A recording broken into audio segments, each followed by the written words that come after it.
एक 9वीं कक्षा की छात्रा जो स्कूल जाने की तैयारी कर रहे थे, नाश्ता करती है। नाश्ता करने के बाद वो अपना स्कूल का जितना भी बुक था, सारे बुक अपना बैग में पैक करती है और फिर स्कूल के लिए निकलने ही वाली थी कि तभी तक में उस लड़की के पेट में अचानक दर्द शुरू हो जाता।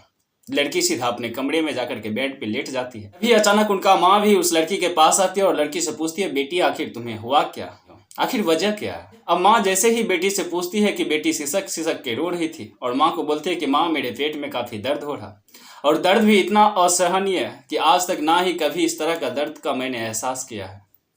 अब माँ जैसे भी बिटिया के पेट में दर्द के बात सुनते हैं तो तुरंत ही दौड़े दौड़े पास के एक मेडिकल जाते हैं। मेडिकल से पेट दर्द की दवाई लेके आते हैं और फिर उस दवाई को बिटिया को दिया जाता है। बिटिया दवाई खाते हैं, लेकिन कुछ देर के बाद भी जब बिटिया से माँ पूछते हैं कि बेटी तुम्हारी तबीयत कैसी है, पेट दर्द आराम हुआ कि नहीं हुआ, बिटिया और जोर जोर से रोने लगती है और माँ को बोलती है कि माँ मुझे बचा लो, मेरे पेट में दर्द काफ़ी तेजी से हो रहा। अब माँ जैसे ही इस बातों को सुनता है तो अपना पति को बताते हैं कि बिटिया के पेट में दर्द हो रहा। दवाई ला करके भी दिए, लेकिन उसको खाने के बावजूद भी ठीक नहीं हो रहा। तब तक में समय भी 2-3 घंटा बीत चुके थे। फिर उस परिवार के माता पिता मिल करके उस 9वीं कक्षा के छात्रा को लेकर के एक हॉस्पिटल जाते हैं। हॉस्पिटल में जैसे ही लड़की को एडमिट कराया जाता है, डॉक्टर साहब लड़की का पूरा चेकअप करते हैं। चेकअप करने के बाद जब उसका मेडिकल रिपोर्ट आते हैं तो वहाँ जो डॉक्टर साहब खुलासा करते हैं तो डॉक्टर साहब उनके माता पिता को पूछते हैं, जो तुम्हारी बेटी जो है ये गर्भवती है और इनका बाप कौन है, क्या इस लड़की का शादी हो चुका है। इसके बाद जो पूरा कहानी जो निकल के आता है वो कहानी हर किसी के लिए हैरान करने वाला और परेशान करने वाला था। आखिर बढ़ते हैं इस पूरी कहानी की ओर। राधे राधे, नमस्कार, सत श्री अकाल, मैं हूँ कोमल यादव। कहानी में आगे बढ़ने से पहले इस सच्ची घटना में आगे बढ़ने से पहले आप लोगों से कहना चाहूँगा कि जो लोग भी हमारे चैनल पे नए हैं, अभी तक अगर आपने चैनल को सब्सक्राइब नहीं किया है तो सब्सक्राइब आप ज़रूर कर दीजिए। फिर कहानी अगर आपको अच्छा लगे तो एक लाइक आप ज़रूर कर दीजिएगा। तो समझते हैं आज के इस पूरा घटनाक्रम को। दरअसल इस पूरा मामला का शुरुआत होता है चेन्नई से। इस पूरी कहानी में हालांकि उस लड़की का नाम गोपनीय रखा गया है, क्योंकि लड़की की अभी तमाम उम्र है, लड़की की जो अभी तमाम उम्र है वो बाकी है। और इस तरह से लड़की का नाम सार्वजनिक करना ना ही हमें अच्छा लगता है और ना ही आपको भी अच्छा लगेगा किसी की बेटिया की इस तरह से बदनामी हो। लेकिन घटनाक्रम को समझना जरूरी भी है, क्योंकि इस तरह के घटनाक्रम समाज को एक प्रेरणा भी देता है। इंसान अगर इस राह पे चले तो फिर वो सोच भी ले जो इस तरह के काम करने से फिर उसको क्या सजा मिलने वाली है। एक लड़की जो 9वीं कक्षा में पढ़ रही थी, रोज उनका स्कूल में जाना स्कूल आना। एक दिन अचानक वो स्कूल से अपने घर लौटती है। घर लौटने के बाद शाम का पूरा अपना टास्क कंप्लीट करती है। खाना खाने के बाद वो अपने पिताजी के बेड पे जाकर के सो जाती है और उसी बेड पर उनका माँ भी सोई हुई थी। तभी वो माँ के बगल में जाकर के सो जाती है और कुछ देर के बाद उस बिटिया के पिता जो होता है उस कमरे में भी आते हैं। अब बिटिया का पिता उस कमरे में आना और फिर कमरे की लाइट बंद होता है और धीरे धीरे जैसे जैसे रात बीतते जाता है वैसे वैसे उस लड़की और उस लड़की के पिता का दोनों का बॉडी टचअप होने लगता है। अब जैसे जैसे रात बीतते जाता है वो लड़की तो सोई हुई थी, लेकिन उसका पिता जो था वो धीरे धीरे अपने बिटिया के शरीर पे गलत गलत जगहों पे हाथ रखने लगता है। और फिर कुछ ऐसा होता है कि उस रात वो अपनी बिटिया के साथ ही वो उसके पिता अपना मुंह को काला करता है, उस बिटिया के साथ दुष्कर्म करता है। हालांकि वो पूरा घटनाक्रम को उठ के माँ देख रही थी। उसने कभी भी इस बातों का विरोध नहीं किया, ना ही अपने पति को समझाने का कोशिश किया ये बिटिया है, बिटिया के साथ ऐसा घिनौना कृत्य करना उचित नहीं हो। हालांकि उस माँ ने भी उनका साथ दिया। इसके बाद मानो ये परंपरा चालू सी हो गई। इसके बाद उस पिता को जब भी शारीरिक संबंध बनाने का मन करता तब वो अपने बिटिया के साथ शारीरिक संबंध बनाते हैं, कभी माँ के साथ तो कभी उस बिटिया के साथ। कभी ऐसा भी होता है जो एक बेड पे माँ के साथ भी और बिटिया के साथ भी इस घिनौना कृत्य को अंजाम दिया करते हैं। हालांकि माँ ने भी कभी इस चीज़ों का विरोध नहीं किया, कभी भी अपने पति को भी समझाने का कोशिश नहीं किया, ना ही बेटी को इंसाफ दिलाने का कोशिश किया। बेटी ने कई बार तो इस चीज़ों का विरोध भी किया। माँ को भी बताया, माँ मेरे साथ क्या हो रहा है, ये पिताजी मेरे साथ क्या कर रहे हैं, मुझे कुछ समझ में नहीं आ रहा है। तो माँ का वहाँ जवाब निकल के आता है, बिटिया कोई बात नहीं, जो हो रहा है वो अच्छा रहा, तुम्हें कोई दिक्कत नहीं होगा, धीरे धीरे सब ठीक हो जाएगा। अक्सर ऐसा होता ही रहता है। अब बिटिया जब माँ की ये बातों को सुनता है तो लगने लगता है कि हो सकता है ये कोई फर्ज है जो हमें निभाना पड़ रहा है। अब बिटिया स्कूल जाती है। स्कूल में उनका जाना और उनका चेहरे की जो मुस्कान थी समझो खत्म हो चुका था। स्कूल वो जाते थे अक्सर क्लास में उदास होकर के बैठे रहना। उनके सहेली उनसे जानना चाहता था आज आखिर तुम्हारे साथ हो क्या रहा है, आखिर तुम्हारा उदासी का कारण क्या है, कोई वजह है तो हमें बताओ, हम लोगों को बताओ। लेकिन वो लड़की इस चीज़ों के बारे में किसी को नहीं बताता। धीरे धीरे समय बीतता है, महीनों से सालों बीतते हैं और सालों से 2 साल, 2 साल से 3 साल तक उस 9वीं कक्षा के छात्रा के साथ दुष्कर्म होते जा रहा था। समय बीतता है कि जब एक दिन अचानक से उस बिटिया के पेट में दर्द होता है तो फिर उनके माता मेडिकल से दवाई ला करके देते हैं, लेकिन जब उनसे भी उनका तबीयत ठीक नहीं होता तो फिर उनको एक प्राइवेट डॉक्टर के पास लेके जाते हैं। डॉक्टर साहब उनका पूरा मेडिकल के लिए उनका रिपोर्ट लगाते हैं। फिर जब उनका रिपोर्ट आता है तो रिपोर्ट में पता चलता है कि ये लड़की गर्भवती है। अब जैसे ही इस चीज़ों के बारे में डॉक्टर साहब को पता चलता है तो डॉक्टर साहब उनके माता पिता को अपने कमरे में बुलाते हैं और फिर उनको बताते हैं कि ये बिटिया आपकी है। तो बोलते हैं हाँ साहब ये बिटिया मेरी है। तो बोलता है कि इसका शादी आपने कर दिया है तो फिर इनका होने वाला बच्चे का पिता कौन है। जैसे ही माँ बाप ये बातों को सुनते हैं तो वो जोर जोर से रोने लगते हैं और डॉक्टर साहब के पैर पकड़ लेते हैं। जय साहब ये बात आप अगर किसी से ना ही बोलेंगे तो अच्छा रहेगा, क्योंकि मुझे भी नहीं पता है कि मेरी बेटी किसके साथ अपना मुंह को काला की है। साहब किसी भी तरह से इस चीज़ों को हटा दीजिए, बिटिया की जान भी बच जाए और समाज में किसी को पता भी ना चले। लेकिन डॉक्टर को इस चीज़ों का रिक्वेस्ट करता है, लेकिन डॉक्टर साफ तौर पे मना कर देता है, वो इस चीज़ों के लिए राजी नहीं होता। हालांकि हमारे देश में ऐसा कानून व्यवस्था भी है, कोई भी इंसान गर्भपात नहीं करा सकता और बिना कोर्ट की इजाज़त के। अब डॉक्टर साहब पे प्रेशर दे रहे थे आप इनका गर्भपात करा दीजिए, लेकिन डॉक्टर साहब नहीं मानते हैं। धीरे धीरे पैसा की भी लोभ दिया जाता है, काफ़ी गिड़गिड़ाते हैं, रोते हैं, बिलखते हैं। अंत में वो डॉक्टर भी इस जुर्म को करने के लिए राजी हो जाते हैं और फिर उस लड़की का गर्भपात करा दिया जाता है। फिर उस लड़की को कुछ मेडिसिन देकर उसको घर भेजा जाता है। घर पे ही उनका कुछ दिनों तक तो इलाज चलता है। धीरे धीरे उनके तबीयत में भी सुधार होता है। तब तक बिटिया जो थी अपनी स्कूल नहीं जा रही थी। कुछ दोस्त उससे मिलने के लिए उसके घर पे भी जाते हैं, लेकिन उनके माता पिता सीधा तौर पे मना कर देते हैं, वो तो अपनी नैहर गई है, बिटिया नैहर से आएंगे तो फिर अपना स्कूल जाएगी।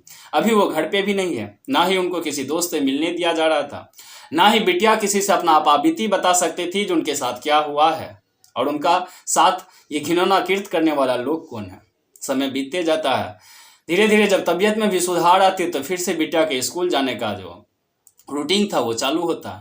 फिर से बिटिया के स्कूल जाना, लेकिन इस बार जब वो अपना स्कूल जाती है तो उनका चेहरे पे जो उदासी था वो पहले से भी दुगुना हो गया था। अब वो ना ही किसी से बात करती, ना ही किसी से कोई मतलब, सीधे वो स्कूल जाते, ना ही उनको पढ़ने में मन लग रहा था। टीचर भी जब उसको स्कूल में देखती है, एक अच्छी लड़की जो देखने में भी खूबसूरत, पढ़ने में भी ठीक ठाक, क्लास में वो नंबर 1 पे रहती थी। अगर तुम्हें पढ़ने में मन लगाना चाहिए तो इस लड़की के जैसा मन लगाना चाहिए।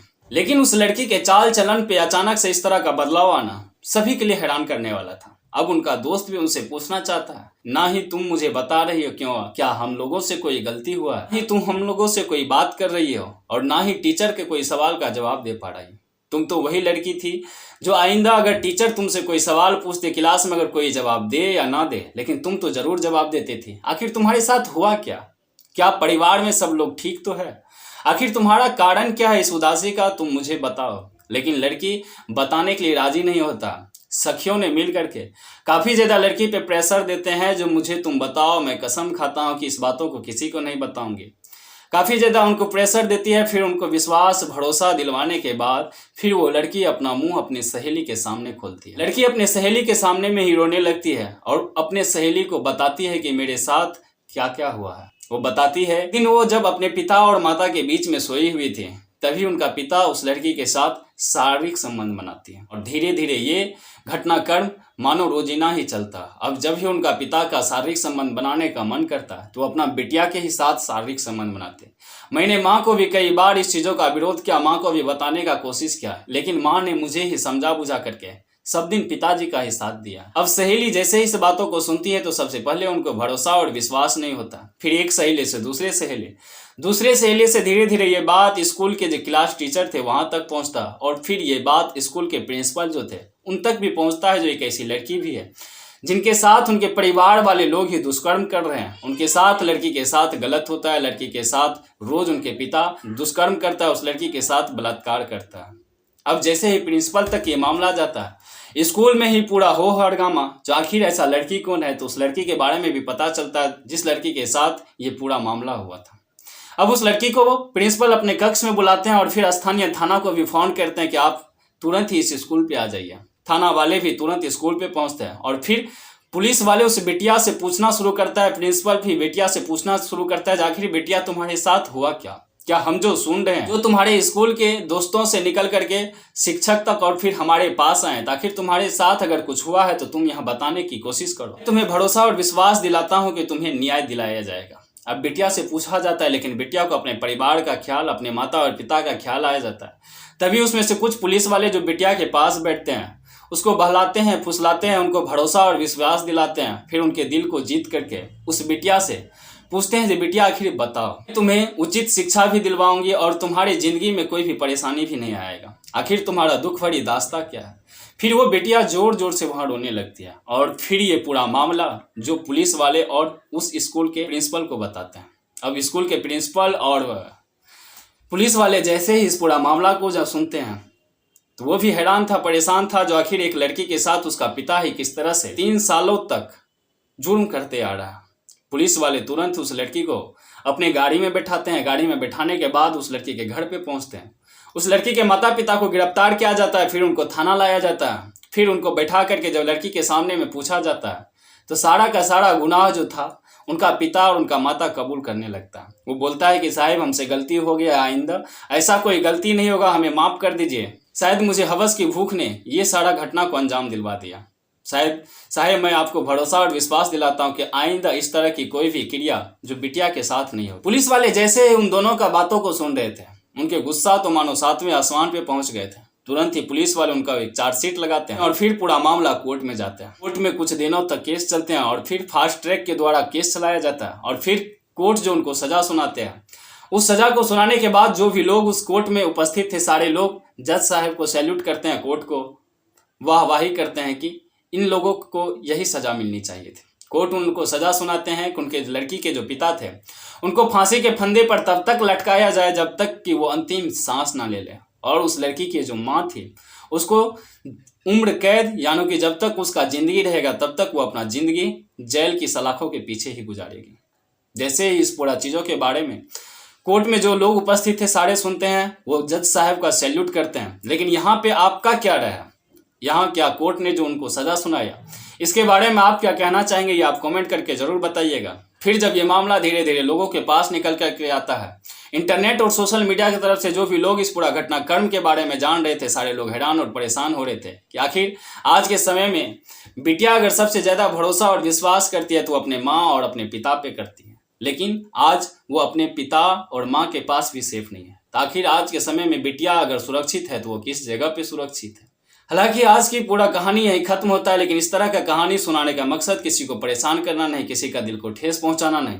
हालांकि मेरे सामने में भी जब ये कहानी आया तो मुझे भी मन नहीं कर रहा था कि ये कहानी आपको सुनाऊं, लेकिन कहानी सुनाना एक मकसद है जो कहीं इसी कहानी से किसी और इंसान के पास अगर इस तरह की कोई बातें हो रही है तो उनसे कहना चाहूँगा कि अगर आपके साथ कोई गलत टचअप हो रहा है, कोई आपके बॉडी को गलत तरीका से छू रहा है, तो तुरंत या तो अपने माता पिता को बताइए या तो अपने उस रिश्तेदार को बताइए जिस रिश्तेदार पे आपको सबसे ज़्यादा भरोसा और विश्वास है, और फिर आप अपने स्थानीय पुलिस थाने को भी बताइए जहां से आपको पूरा का पूरा मदद मिल पाएगा। हालांकि कानून की व्यवस्था इसीलिए की गई है कि अगर आपके साथ जुर्म हो, आपके साथ दुष्कर्म हो, आपके साथ कोई इंसान गलत कर रहा है, कोई गलत व्यवहार हो रहा है आपके साथ, तो आप स्थानीय थाना जाइए और वहाँ अपने न्याय के लिए गुहार जरूर लगाइए।